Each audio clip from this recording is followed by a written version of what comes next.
been demonstrated by the ruling government. Okay. So it's up to now the youths to jumpstart what we have always failed to do, and whatever we have done on a small level, it's important that we maximize this synergy which the government has brought forth. So basically, as the position stands today, we see a government which is very listening, which is very much committed to the plight of our youths. But it's important also that the youths of today, they understand that these economic rights, political rights, and then also social rights, religious rights that we are enjoying at the moment came because somebody fought for us in 1964. So it's important that we come in with a culture of education, culture of reading, culture of research, so that we make informed decisions. And even when we are making claims, the claims, they have that foundation of an informed mind. So basically, there is a huge challenge that we need to get to the books.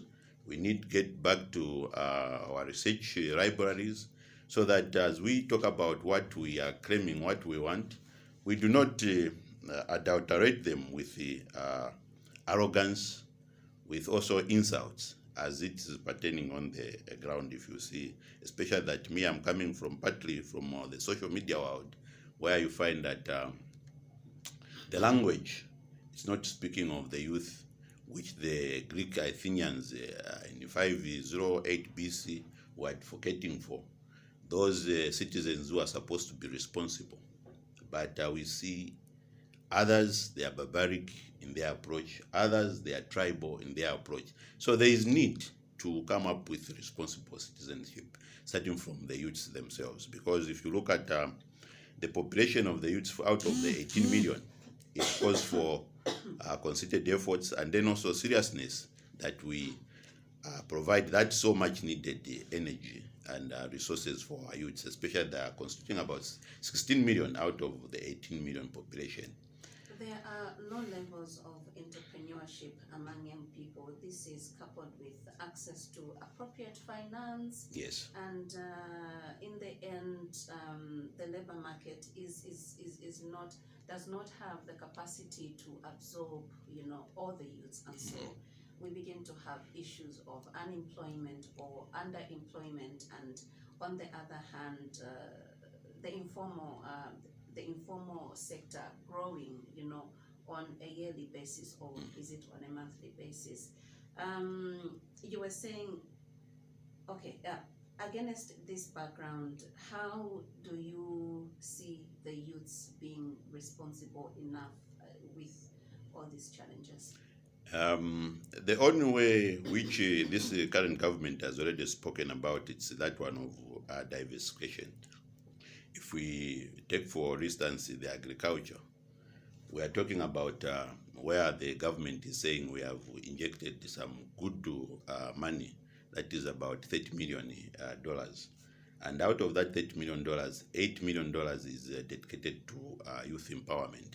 This is an opportunity. For the first time, as I said, money has been made available, resources have been made available for our youths. And what is brilliant is that this government has also shown them where to put that money, and that is livestock and fisheries. So there is need that the youths of today must become very brave. All what we need is a bold youth. Boldness in the sense that they must be able to get the bull by its own. Here is agriculture, where we are saying we have a huge deficit when it comes to consumption of fish. This is an opportunity for our youths, especially that we are not just talking about farming, the component of it, having a pool, but fishing itself, it will need somebody to distribute it. It will need somebody to have a shop. And if you look in our setup today, we have had our friends like the Rwandese who came, and they have demonstrated and shown us how we can invest in our localities. That is coming up with shops, just outside our premises where we're coming from. We never knew of such initiatives. So today, you go into any compound, you find that people have small little shops. So the most important thing is that how do we make now available these resources, or can I say products, which can champion employment? Like for this, Are these resources available in both urban and rural areas? Because most of the times the concentration is urban areas. Rural areas, are they catered for adequately? in fact, I have a lot of examples which is happening, like in Mukondo somewhere there. This is where I find that, in fact, the rural areas, when we're talking about livestock and fishery, that's where the resources are available. The first component is the resource of land. Land is available. Secondly, you are talking about the water.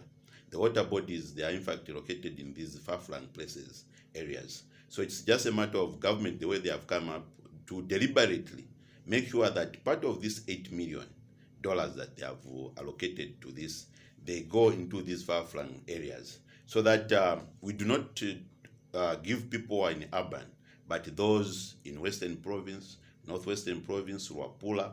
And in the rural areas, that's where the resources are, like the natural resources. The natural resources. Yeah, that's where they flourish better. So I think even that should be a deliberate strategy, target. They target those youths, so that once they have those ponds, those farm areas they are running, you'll find now the youths from Lusaka will be able now to go and get the products, because the youths of Lusaka, they know well how to, they live in these localities here in Lusaka. But if you can go to Mongo, get the resources, make them available, so that you can have that. Are the Zambian youths ready to follow these opportunities in the peri-urban or in the countryside? What I've seen is that we have had such scenarios, like the people from Kashikishi, they are youths who have been involved in such activities. But previously, we never had such arrangement the way the current government has made these monies available. So there is need to encourage everyone, especially that a lot of them, they're getting blocked over paperwork. So there is need also for these permanent secretaries who are in these all ministries. They make it deliberately that they reach out to the far-flung places, so that information flows. And then also the bottleneck of coming up with this proposal. You find that a youth who is in Kashikishi, who can run a pond, or even maybe 20 ponds, you find that he only knows Bemba or Bisa, but he cannot articulate issues in this adopted English language. So there is need also to accept that we have a lot of youths out of these 6 million youths. 45 seconds to just finish with our thoughts, so that we can go for the headlines at 11. Thank you. So there is a need that we also accommodate the practicality of it, and then also deliberately go out and search out to see those youths already who are doing whatever they have been involved in Mongo, Kashikishi, in Wapula, and then also in Eastern Province, Southern Province, those who are already doing it, so that at the end of the day, it will be just a quick one. Okay. All right. So, dear listener, youth solutions to youth challenges. That's what we're discussing on Morning Chat. The guest is governance activist Chendela Mukondo. And so we just take a break for the news headlines at 11 hours. I almost said 19 hours. 11 hours. And after that, we will continue